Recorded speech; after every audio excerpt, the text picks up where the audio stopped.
निरंतर उल्लेखनीय कार्य किया है।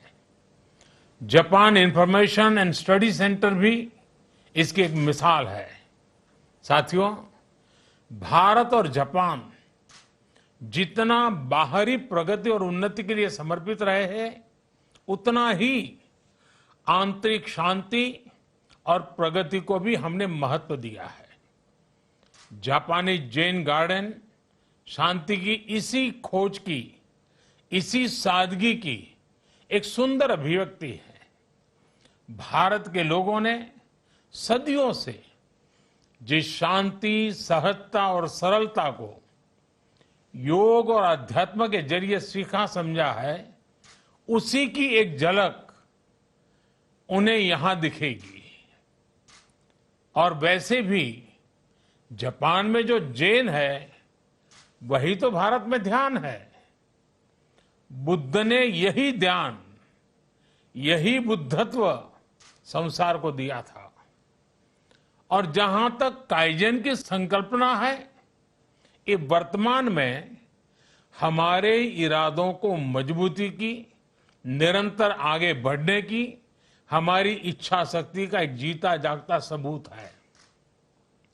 आप में से बहुत से लोग जानते हैं कि काइजन का लिटरल मीनिंग होता है इंप्रूवमेंट, लेकिन इसका आंतरिक अर्थ और भी ज्यादा व्यापक है। ये सिर्फ इंप्रूवमेंट नहीं, कंटिन्यूअस इंप्रूवमेंट पर बल देता है। साथियों, जब मैं मुख्यमंत्री बना तो उसके कुछ समय बाद काइजन को लेकर गुजरात में पहली बार गंभीर प्रयास शुरू हुए थे। हमने काइजन का बाकायदा अध्ययन करवाया था, उसे लागू करवाया था। और 2004 का समय था जब पहली बार एडमिनिस्ट्रेटिव ट्रेनिंग के दौरान काइजन पर इतना जोर दिया गया था। फिर अगले साल 2005 में गुजरात के टॉप सिविल सर्वेंट्स के साथ चिंतन शिविर हुआ, तो सभी को हमने काइजन की ट्रेनिंग दी। फिर हम इसे गुजरात की शिक्षा व्यवस्था तक ले गए, अनेक सरकारी कार्यालयों तक ले गए। जिस कंटिन्यूअस इंप्रूवमेंट की बात मैं यहां कह रहा था, वो भी लगातार जारी रहा। हमने सरकारी दफ्तरों से ट्रक भर भर के बेवजह का सामान बाहर किया, प्रक्रियाओं में सुधार किया, उन्हें और आसान बनाया। इसी तरह हेल्थ डिपार्टमेंट में भी काइजन की प्रेरणा से बहुत बड़े बड़े सुधार किए गए। हजारों डॉक्टरों, नर्सों, हॉस्पिटल स्टाफ को इस काइजन के मॉडल की ट्रेनिंग दी गई। हमने अलग अलग डिपार्टमेंट में फिजिकल वर्कशॉप पर काम किया, प्रोसेस पर काम किया, लोगों को एंगेज किया, उन्हें इसे जोड़ा। इन सबका बहुत बड़ा सकारात्मक प्रभाव गवर्नेंस पर पड़ा। साथियों, हम सब जानते हैं कि प्रगति के अंदर गवर्नेंस बहुत महत्वपूर्ण होता है। चाहे व्यक्ति के विकास की बात हो, संस्था का विकास हो, समाज या देश का विकास हो, गवर्नेंस बहुत इंपॉर्टेंट फैक्टर है। और इसलिए मैं जब गुजरात से यहां दिल्ली आया तो काइजन से मिले अनुभवों को भी अपने साथ लाया। हमने पीएमओ और केंद्र सरकार के अन्य डिपार्टमेंट्स में इसका प्रारंभ भी किया। इस वजह से कितने ही प्रोसेस और आसान बने। ऑफिस में बहुत सारी जगह को हमने ऑप्टिमाइज किया। आज भी केंद्र सरकार के कई नए विभागों में, संस्थाओं में, योजनाओं में काइजन को अपनाया जा रहा है। साथियों, इस कार्यक्रम से जुड़े जापान के हमारे अतिथि जानते हैं कि मेरा व्यक्तिगत तौर पर जापान के साथ कितना जुड़ाव रहा है। जापान के लोगों का स्नेह, जापान के लोगों की कार्यशैली, उनका कौशल, उनका अनुशासन हमेशा से प्रभावित करने वाला रहा है। और इसलिए मैंने जब भी कहा है कि I wanted to create mini Japan in Gujarat, तो उसके पीछे मुख्य भाव रहा है कि जब भी जापान के लोग गुजरात आए तो उन्हें वैसी ही गर्मजोशी दिखे, वैसा ही अपनापन मिले। मुझे याद है वाइब्रेंट गुजरात समिट के प्रारंभ से ही जापान एक पार्टनर कंट्री के तौर पर इससे जुड़ गया था।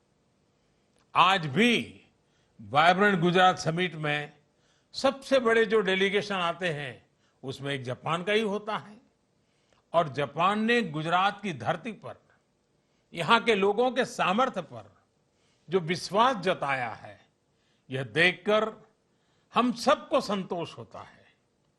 जापान की एक से बढ़कर एक कंपनियां आज गुजरात में काम कर रही है। मुझे बताया गया है कि इनकी संख्या करीब करीब 135 से भी ज्यादा है। ऑटोमोबाइल से लेकर बैंकिंग तक, कंस्ट्रक्शन से लेकर फार्मा तक, हर सेक्टर की जापानी कंपनी ने गुजरात में अपना बेस बनाया हुआ है। सुजुकी मोटर्स हो, होंडा मोटरसाइकिल हो, मित्सुबिशी हो, टोयोटा हो, हिटाची हो, ऐसी अनेकों कंपनियां गुजरात में मैन्युफैक्चरिंग कर रही हैं। और एक अच्छी बात यह है कि ये कंपनियां गुजरात के युवाओं का स्किल डेवलपमेंट करने में भी बहुत मदद कर रही हैं। गुजरात में 3 Japan India institute for manufacturing हर साल सैकड़ों युवाओं को स्किल ट्रेनिंग दे रहे हैं। कई कंपनियों का गुजरात की टेक्निकल यूनिवर्सिटीज और आईटीआई से भी टाई अप है। साथियों, जापान और गुजरात के संबंधों को लेकर कहने के लिए इतना कुछ ही है कि समय कम पड़ जाएगा। ये संबंध आत्मीयता, स्नेह और एक दूसरे की भावनाओं को, एक दूसरे की जरूरतों को समझने में और मजबूत हुए हैं। गुजरात ने हमेशा जापान को विशेष महत्व दिया है।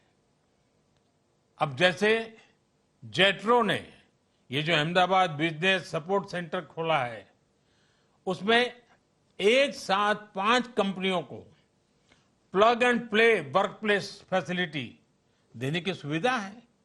जापान की बहुत सारी कंपनियों ने इसका लाभ उठाया है। मैं कई बार जब पुराने दिनों के बारे में सोचता हूं तो लगता है कि गुजरात के लोगों ने भी कितनी छोटी छोटी बारीकियों पर ध्यान दिया है। मुझे याद है मुख्यमंत्री के तौर पर एक बार मैं जापान के डेलीगेशन के साथ बातचीत कर रहा था तो इनफॉर्मली एक विषय उठा। ये विषय बड़ा ही दिलचस्प था। जापान के लोगों को गोल्फ खेलना बहुत पसंद है, लेकिन गुजरात में गोल्फ कोर्सेज का उतना प्रचलन ही नहीं था। इस बैठक के बाद विशेष प्रयास किया गया कि गुजरात में गोल्फ कोर्सेज का भी विस्तार हो। मुझे खुशी है कि आज गुजरात में कई गोल्फ कोर्सेज हैं।